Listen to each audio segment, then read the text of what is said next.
How many people have found it difficult to sleep?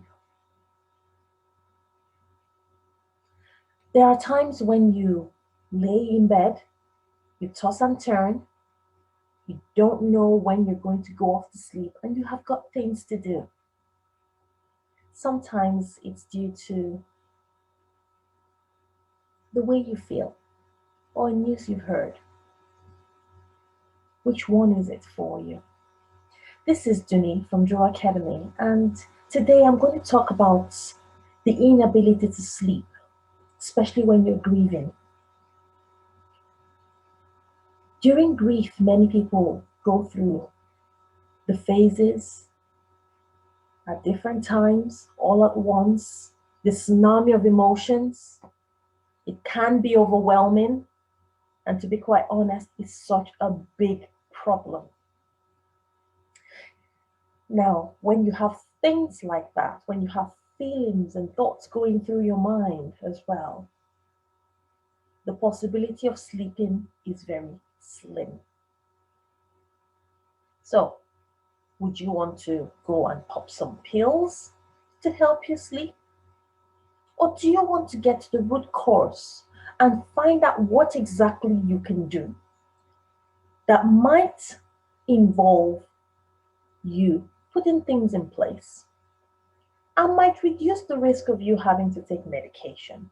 I mean, don't get me wrong, medications have got their place.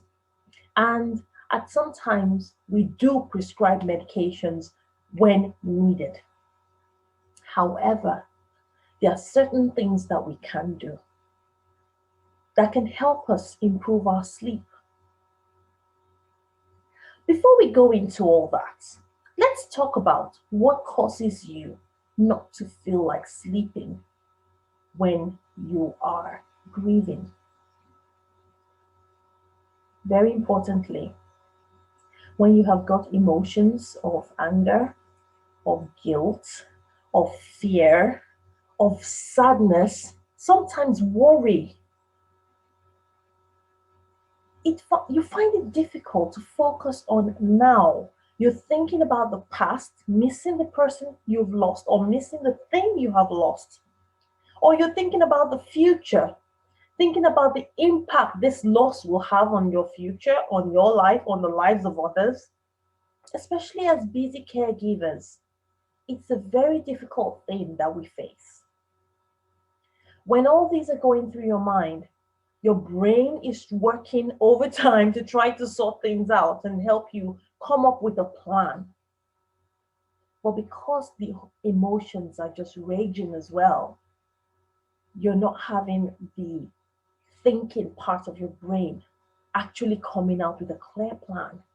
Rather, you're having the more primitive part of your brain worrying about what has happened in the past and what will possibly or will not possibly happen in the future. So now that we understand why we struggle to sleep when we're grieving, let's move on to what we can do. First of all, you can change your environment. I'm sure you'll be wondering, really? Change my environment? Yes. Now, how do you do that?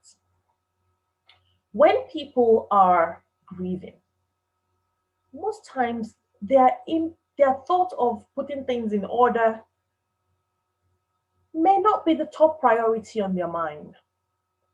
And so things are just scattered all over the place. They've got things lying around. And sometimes they might just have like piles of clothes on their bed.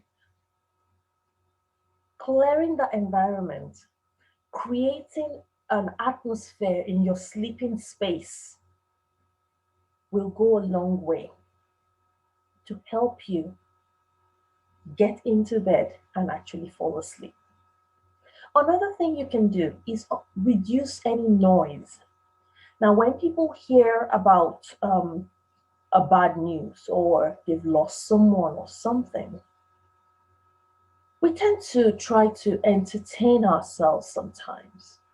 Some people start to self medicate with food, and some people start to self-medicate with drugs. Some people start to self-medicate with watching television, kind of trying to distract themselves from facing the situation. Now, while distraction can be good, when you go into the binge watching of television, that can actually have a deleterious effect on you. So rather than sitting down watching TV, you're laid in bed and you're still watching TV, trying to move away or trying to move away from doing that to having a set time to switch off the TV a few hours before it's bedtime. Another thing will be, apart from TV, I mean, we all have our devices. Some devices, some phones are even more powerful than some television sets. So, putting your phones or your devices away go a long way to help you get ready for bed and relax. One very good thing that you can do is to put your thoughts, put the way you feel down on paper. And how that works is that it serves as a journal, which we call a worry journal. So you put all your worries in there and just write it down before you go to bed. The idea behind doing that is to ensure that you have cleared your mind of anything that could distress you or upset you or disturb your thought process. Now, some people just put down all their thoughts and go away, then address what they had written later. Some others write their thoughts down and perform a bit of a ritual, such as tearing it up, burning up the paper, and they feel better. There is no hard and fast rule. But when you do write your worries down, it goes a long way to help calm your system and get you ready for bed. So, I hope you found a few things that you could put into place today to help you regarding sleeping well and improving the way you rest and wake up feeling more rested. Now, if you do have any questions, do leave it in the comment box.